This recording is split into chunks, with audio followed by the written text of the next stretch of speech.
Pagkatapos ko lang magbungkal ng lupa. Yun. At saka ayun sa harap namin.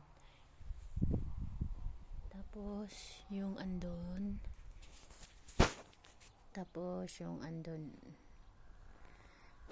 Bale, binugal ko yan kasi tataniman ko siya ng mga bulaklak. Tapos pati rin dito sa harap na to, lagyan ko to ng rosas.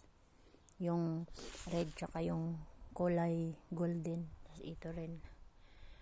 Ayan. Bale, Sunday kasi ngayon. Tapos, yun. Alam nyo naman na medyo maboboring ako pag wala akong ginagawa. So, ayun, nagbungkal ako para, ayan, may mga similya na yan. May nilagyan ko na, kakalagay ko lang. Bale, ang gagawin ko na lang ngayon ay tatakpan natin ng lupa. Tapos, yun, kita nyo siya. Ayun, yan, binugal ko yan. Tapos doon, binugal ko. Kasi kailangan siyang bugalin para yung, lupa, at saka yung, alam niyo yung maganda kasi, pag tinaniman, pag nabungkal yung lupa. So,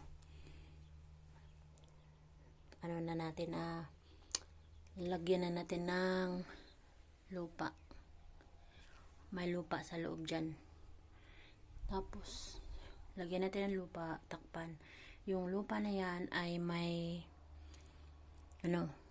tae ng baka, na siya, fertilizer na siya. So, lalagyan ko siya para maganda ang pagkatubo, tapos mas mabilis ang pagtubo.